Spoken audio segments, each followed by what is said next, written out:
बिस्मिल्लाहिर्रहमानिर्रहीम। मैं सरवत फलीम हूँ। आप लोग जहाँ रहें खुशबाश रहें, अल्लाह की अमान में रहें, वक़ार आफ़ियत आप लोग रहें।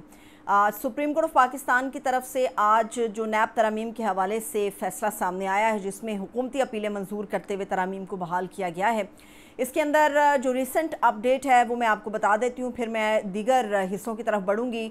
जो अपडेट है उसके मुताबिक केस टू केस फ़ैसला होने वाला है और इन केसेस के अंदर दो बड़े इदारे हैं जिनको ये ट्रांसफ़र होंगे। एक तो एंटी करप्शन का इदारा है और दूसरा फेडरल इन्वेस्टिगेशन एजेंसी यानी FIA है, जिनको ये जो केसेस हैं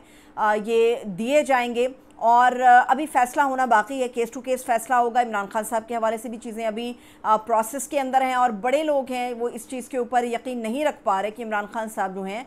वो नैब के दायरे इख्तियार से निकाल दिए जाएंगे कि इमरान खान साहब को किसी भी तरह इन तरामीम के ज़रिए से रिलीफ दिया जाएगा। इमरान खान साहब ने आज के इस फ़ैसले को बहुत ही मुश्किल, ऐसे सियासतदान हमें कोई गिनती के चंद लोग ऐसे नज़र आते हैं या लीडर नज़र आते हैं जो अपने फ़ायदे को मद्देनज़र नहीं रखते, जैसे कि इमरान खान। उन्होंने इस रिलीफ पर शुक्र बजा लाने की बजाय उन्होंने उन 7,000 कैदियों की आज बात की है जिनका सरासर जो है वो खसारा है इन तरामीम के नतीजे के अंदर। मैं इसकी तफसील भी आपको बताती हूँ। शुरू यहाँ से करते हैं कि पाकिस्तान की अदालतों में जो मुदाखलत का मामला है वो कोई नया नहीं है, वो बहुत पुराना मामला है। और ये हिम्मत सिर्फ सुप्रीम कोर्ट ऑफ पाकिस्तान के अंदर से नहीं बल्कि इस्लामाबाद हाई कोर्ट की मैं कहूँगी कि 6 जजेस ने की थी और उन्होंने हिम्मत दिखाई है। तो उसके बाद पूरे पाकिस्तान के अंदर से और ख़ास तौर पर पंजाब के अंदर से ये आवाज़ें हमें बहुत ज़्यादा सुनने को मिल रही हैं जो मुदाखलत के हवाले से हैं। मैं आपके सामने एक ऐसा वाक़या रखने जा रही हूँ जिससे आपको नज़र आएगा, अंदाज़ा होगा कि पाकिस्तान की जो अदालतों के अंदर बैठने वाले जजेस हैं, जिनमें जो ऑनरेबल जजेस हैं, उनकी डिग्रियां कैसे कैंसिल होती हैं, उनके ख़िलाफ़ कैसे मुहिम चलाई जाती है। और वो जजेस भी हमारे सामने हैं जो कि टेलीफोन कॉल्स के ऊपर जो है वो सज़ा के हवाले से तयन कर रहे हैं कि किसको कितनी सज़ा देनी है और उनको सज़ा दिलवाने के लिए पॉलिटिकल लीडर्स जो हैं वो उनको अप्रोच करते हैं। मेरे सामने आज एक ऐसा वाक़या आया जिसको शेयर करना इसलिए ज़रूरी है ताकि अंदाज़ा हो सके कि अदालतों के अंदर कितनी ज़्यादा मुदाखलत है और ये कोई नया मामला नहीं है। मैं इस वक्त लाहौर हाई कोर्ट के जो साबिक चीफ़ जस्टिस हैं एजाज़ चौधरी साहब, उनका एक किस्सा आप लोगों के सामने शेयर करने जा रही हूँ कि किस तरह से उन्हें एक जनरल ने अप्रोच किया और उस जनरल ने अप्रोच करने के बाद उन्हें कहा कि ये बंदे हैं फ़लाँ फ़लाँ, उन्होंने नाम लिए और ये कहा कि उन लोगों को आप जज बना दो। एजाज़ चौधरी साहब ने कुछ अर्सा पहले अपना एक इंटरव्यू दिया और उस इंटरव्यू का हवाला जो सीनियर सहाफ़ी हैं, तज्ज़ियाकार हैं माजिद निज़ामी साहब, वो भी करते हैं। बड़े ही बाखबर आदमी हैं और बड़े अच्छे कोलीग भी रहे मेरे। माजिद निज़ामी साहब ने आज एक इंटरव्यू का हवाला इसलिए भी दिया है क्योंकि पाकिस्तान के अंदर ये बहस हो रही है कि नादरा का चेयरमैन किस तरह से एक हाजिर सर्विस आदमी को लगाया जा सकता है, जनरल को लगाया जा सकता है और फिर इसके अलावा FPSC के अंदर जो है वो एक और चेयरमैन की जो तैनाती है वो जनरल की तैनाती है। उसके ऊपर बहुत ज़्यादा लोग बात कर रहे हैं कि किस तरह से आर्मी अपने जो हाजिर सर्विस जनरल्स हैं उनको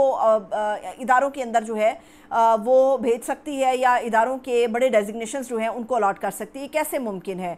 तो आज माजिद निज़ामी साहब ने वो वाक़या दोहराया, वो मैं आपके सामने रखती हूँ। एजाज़ अहमद चौधरी साहब को एक टेलीफोन कॉल आती है और ये कॉल आती है एक जनरल की तरफ से जो कि ISI के जनरल हैं। उन्होंने बताया कि मुझे कॉल के ज़रिए कहा गया कि ये फ़लाँ फ़लाँ आदमी हैं, आप इसको जज बना दें। तो उसके ऊपर एजाज़ चौधरी साहब ने उनसे कहा कि जनाब आली ठीक है आपकी बात, लेकिन मेरा भी एक लेफ्टिनेंट है, अगर आप उसको जनरल बना दें तो। उसके ऊपर जो जनरल ISI था उसने टेलीफोन कॉल्स के ऊपर जो है कॉल के ऊपर एजाज़ चौधरी साहब को, जो उस वक्त चीफ़ जस्टिस के ओहदे पर थे लाहौर हाई कोर्ट में, उनको कहा कि नहीं जी ये तो मैं नहीं कर सकता। तो उसके ऊपर जो एजाज़ चौधरी साहब थे उन्होंने फिर जवाब दिया कि जनाब अगर आप ये नहीं कर सकते तो हम कौन सा यहाँ पर अदालतों के अंदर रेवड़ियाँ बेचने के लिए आए हैं। हम यहाँ पर कानून की बालादस्ती की बात करते हैं और कानून के जो एक्सपर्ट लोग हैं वही आगे आएंगे, जो अपने मेरिट के लिहाज से भी आगे होंगे और अपने एक्सपीरियंस के लिहाज से भी आगे होंगे। तो ये वो किस्सा है जो बयान करता है कि पाकिस्तान में मुदाखलत अभी से नहीं है, ये हमेशा से कंसर रहा है। किसी ने दीदा दलेरी दिखाई है और किसी ने जो है वो चुप से, खामोशी से इस मामले को बर्दाश्त कर लिया है। अब आते हैं इस एक और मामले की तरफ जो कि इमरान खान साहब से मुतालिका है। इमरान खान साहब को आज अडियाला जेल के अंदर जो है वो अपडेट किया गया नैब तरामीम के फ़ैसले के हवाले से।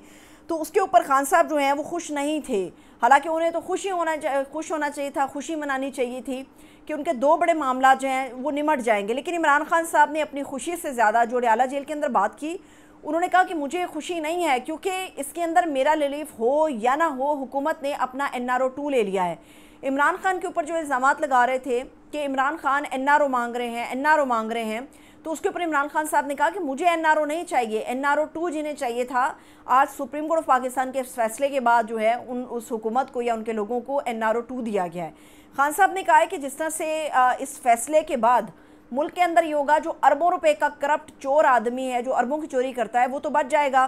جو 7,000 قیدی اس وقت اڈیالہ جیل کے اندر موجود ہیں، جو چھوٹے چھوٹے کیسز کے اندر لوگ انوالو ہیں، موجود ہیں،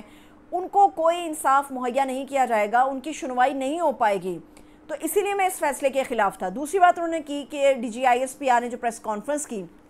اس پہ عمران خان صاحب نے ایک حوالہ دیا۔ انہوں نے کہا کہ میرے پر الزامات تھے مگر میری بیوی کو شامل تفتیش کیا گیا، اور پچھلے 7 مہینے سے